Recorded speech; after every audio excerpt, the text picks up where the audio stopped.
Stand by, arming now. I say we take off and nuke the entire site from orbit. One.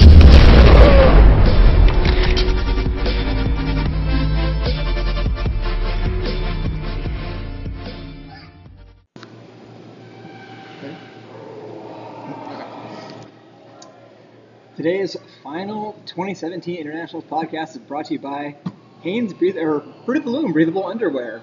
It's great for playing laser tag and nothing but it. So get yourself a pair today. Okay, guys, finals are a wrap. Awards have been voted on, and we're here to break down the very end of the tournament and let you guys who won some of these individual awards.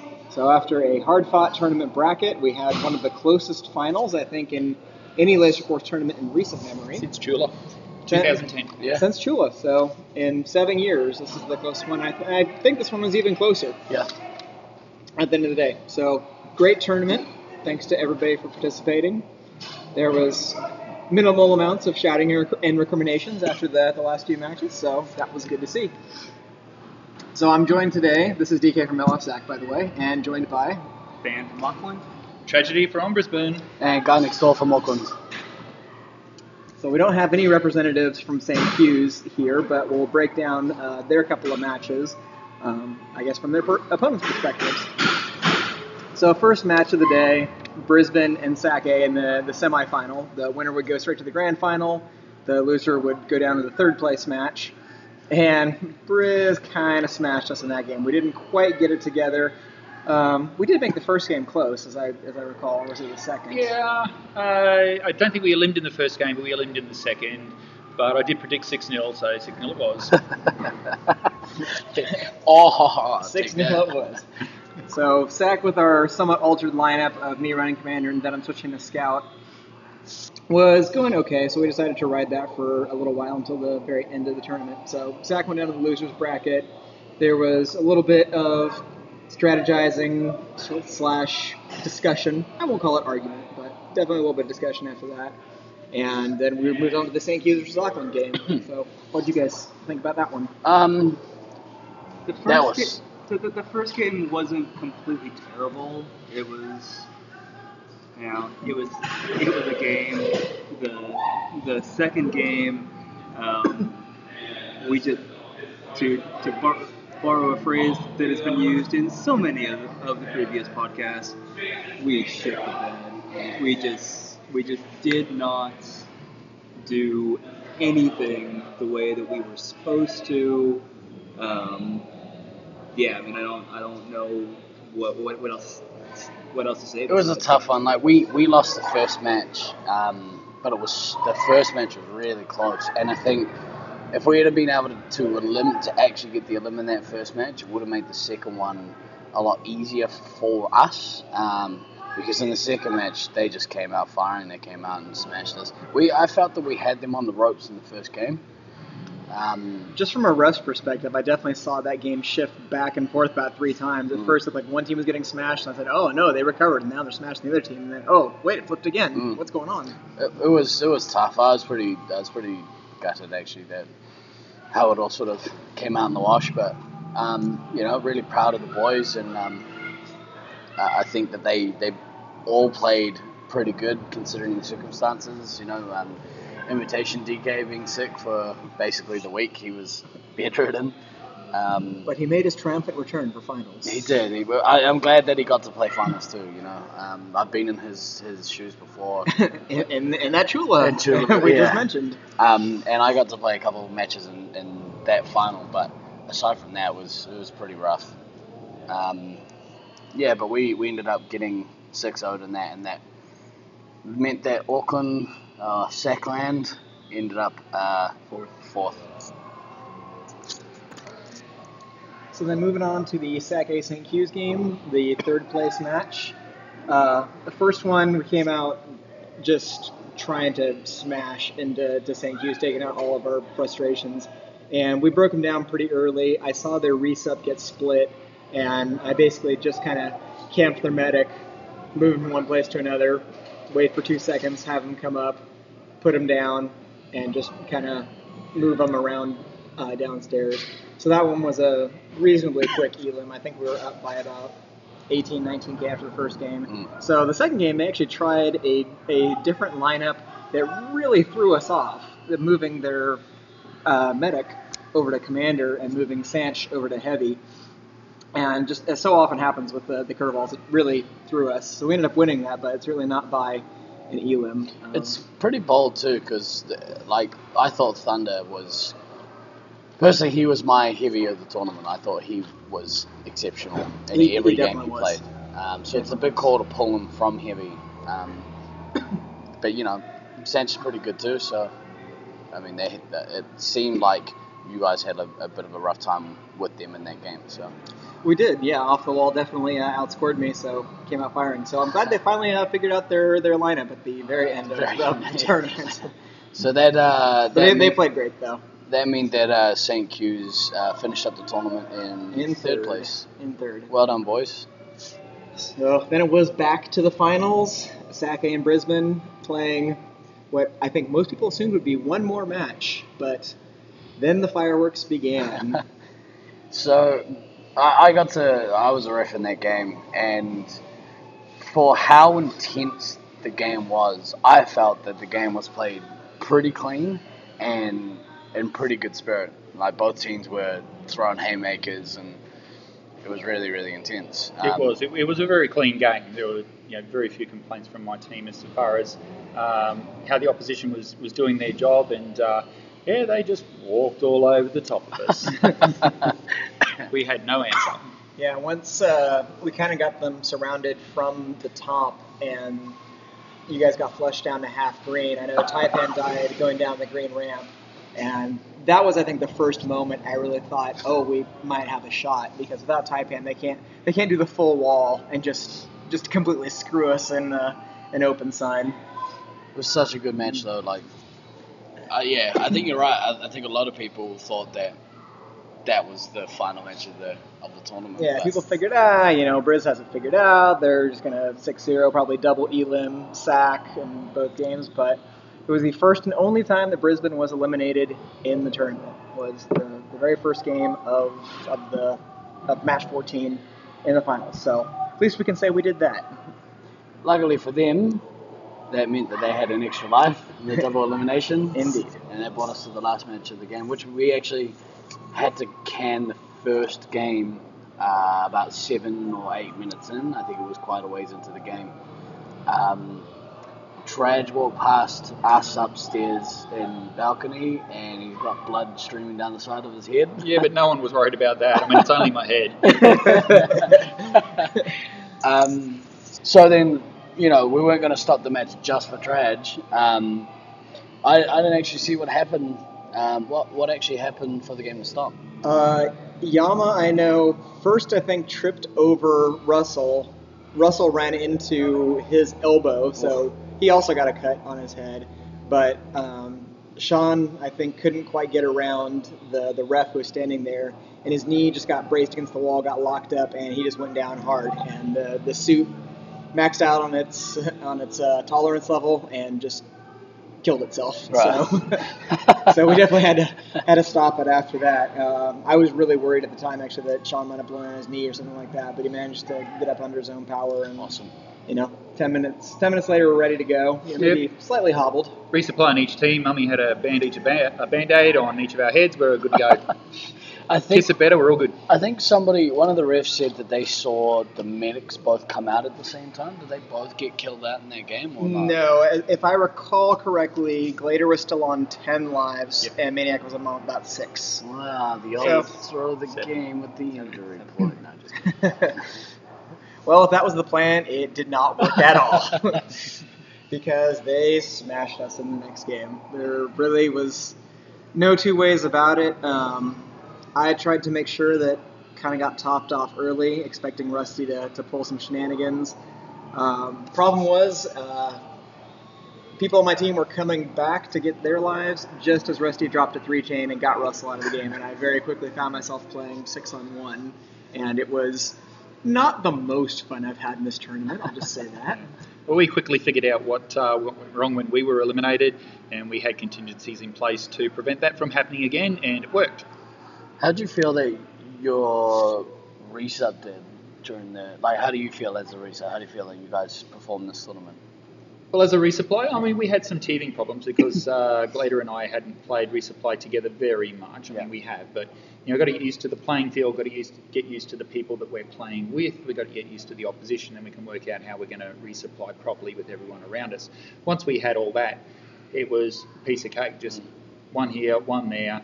Okay, look for a shot. Okay, build myself up a boost, get that boost off. Same with Glader, and we were working quite fine. In the back half of the tournament and into the finals. It was a hell of a lot harder to break into that reset at the end of the tournament than it was in some of the earlier matches when I just could use my teleporter to come in and then put you guys down. You borrowed Hoodie's teleporter? And it was new and improved, too. At least he wasn't hiding in fat air.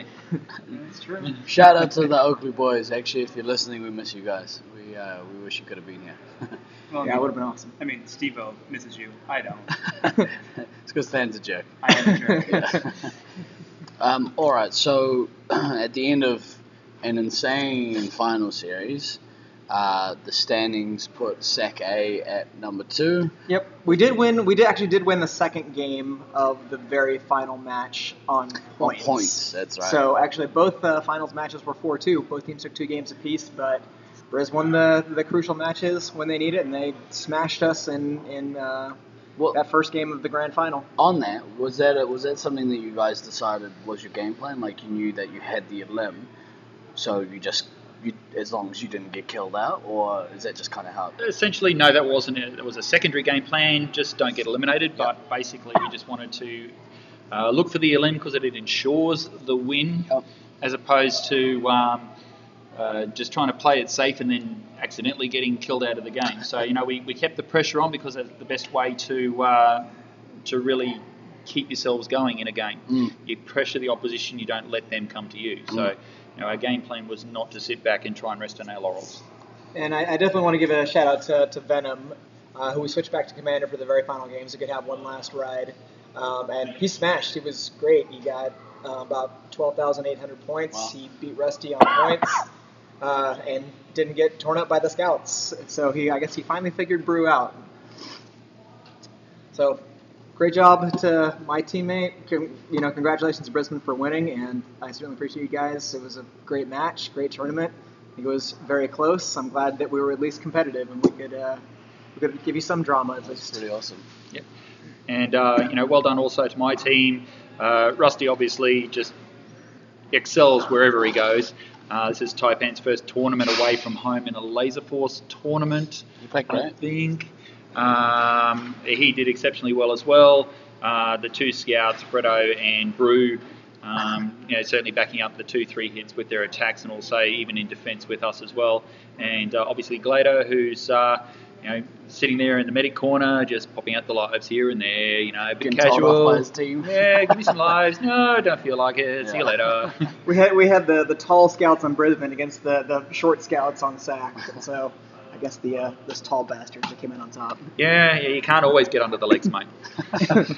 I'm gonna keep trying.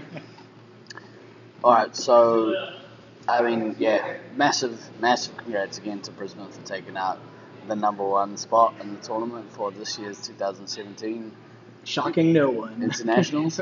But we gave them a good run. They had to work a little harder for it than I think people might have thought. So that's always a plus. Before we move to the next part, where did people? So based on what our predictions were, where did people kind of end up? Well, the Loveland finishing 8th and Chula finishing 7th pretty much lined up right with pretty much everybody's predictions. Yeah. Detroit finishing in 6th actually matched Scythe's prediction for his own site. Yeah. So that was okay. That fair enough. Actually, pretty much everything kind of lined up about where people. It was pretty close. Predicted. It was pretty close on the whole. Going in, I had told the SAC B team that I thought if they really pulled together that they could finish as high as 3rd in the tournament. Where did they come? 5th. They came 5th.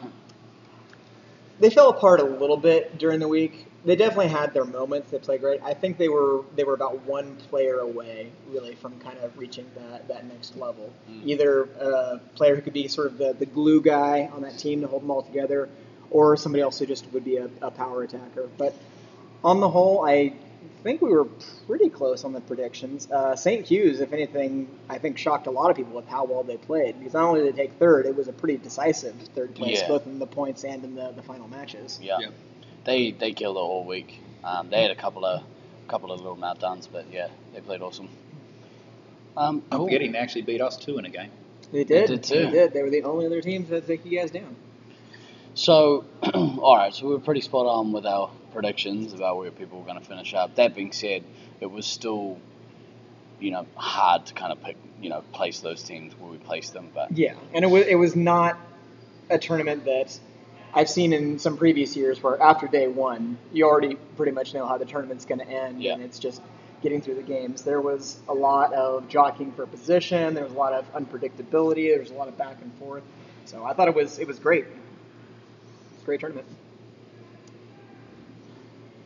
All right, so moving on from that, now we get to the individual awards.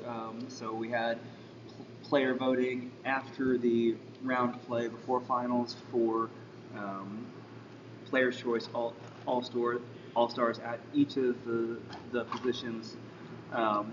Also voting for Rookie of the Year and for Sportsmanship Award. All-Star Commander this year as Player's Choice. Not a huge surprise, taken by Rusty. He did not absolutely run away with the voting. Scythe definitely tallied his fair share of votes as well. But yeah, I don't think anybody can be too surprised that Rusty was voted the Player's Choice All-Star Commander. And for Player's Choice Heavy, we had Thunder from Syracuse. I'm sure that was a landslide. Yeah, It absolutely was. Sorry, Taipan. It wasn't close. Thunder was a wall all week. He was so good. So good. Yeah. And for Scouts, we had Death Knight and Kordash from Sake. Well done, boys. I think you mean Fireball DK. Whatever. Yeah, well done, boys. You guys, again, you killed it all week. It's great. Thank you. It's the first tournament I've played Scout in consistently since 1999. So getting back to my roots, I guess. Wow, you need a new hobby, dude. And All-Star Emo was Tom from Sake. I demand a recount. Yeah, tall fuck. Yeah. That one was pretty close from what I remember. I think he won by about 2 or 3 votes. Wow. So that one was pretty close. And also All-Star Medic was Maniac from Sake. Now that, I demand a recount. My God. Can't have Russ beating me on things. Dear Lord. I think you got 2 or 3 votes somewhere in there, Than. Probably only like 1 or 2. Russ, It looks suspiciously like Kiwi handwriting to me. Russ definitely was playing a solid medic for the whole week, and really Glader from Brisbane was as well. Yeah. So I'm sure that the medic votes were pretty spread out amongst. They were. But yeah, that one doesn't necessarily surprise me. I'd really like to thank my Grease Up, because I know sometimes it can be kind of a thankless job being Grease Up all week, but Tom and Maniac killed it. They were there when we needed them. They knew when to move, and they're a great unit together, so congrats to them. Yeah, well done, boys. And Rookie of the Year was Kodama. Kodama. Wow. You, from Chula. In another landslide vote. Really? Oh yeah, it was not even close. Wow. Because he fucking killed it all week. I thought Fair Turkey may have got quite a few. There isn't it? was some consternation about that with the Nats that didn't happen last year that Fair Turkey did participate in. He did get a few votes, and we decided to one count of them was them. from me. We decided to let the voice of the people speak, but it still was not close. Kodama well done, came out Kodama. well ahead. Awesome. And for sportsmanship, we've got Redneck Tech, who was an Armageddon player who was playing with Chula Vista. Yeah, he's come close to winning it, I think, a couple of times. He was very close in Loveland. I've always been really impressed with just the spirit that Red Tech brings to the game. In 2015 in Loveland, he had his iPad stolen on day 1 or 2, something like that, and still managed to have a great attitude throughout the rest of the week. So quite a few of us voted for him. I don't remember who actually won that year. Probably Ace Knight. He seems to win sportsmanship at most of the tournaments. But he came in with a great attitude again. Even, when we were hunting him down when he was the last player left in a couple of the finals games, he just rolled with the punches. When I called him a pirate, he started making pirate noises. So it was fantastic. So congrats to Greg, Redneck Tech, for winning that one. Yeah, well done, buddy. Congratulations to all the winners. Yeah. I guess the last thing is MVP, right? And we'll find that out. Yeah, that you can actually look at online if you look at the off stats. But the positions for that was basically Brisbane plus me. Rusty, Commander, Taipan Heavy, DK and Brew, Scouts, Trudge, Ammo, and later Medic. Fredo, you need a new move. Can't just hang out downstairs the whole match. All right, well done. Well, final thoughts, gentlemen, on how the tournament went. And thanks so much for podcasting. This has been a great experience. I mean, anything we can do to add to the enjoyment of the tournament for people that can't be here. I think we've all been in that position where kind of wish we'd gone to Nats. Well, except for Trad, who's been to every Nats ever. No. Almost. He hasn't been to every Nats ever. He wasn't in Ballarat in 2008. True.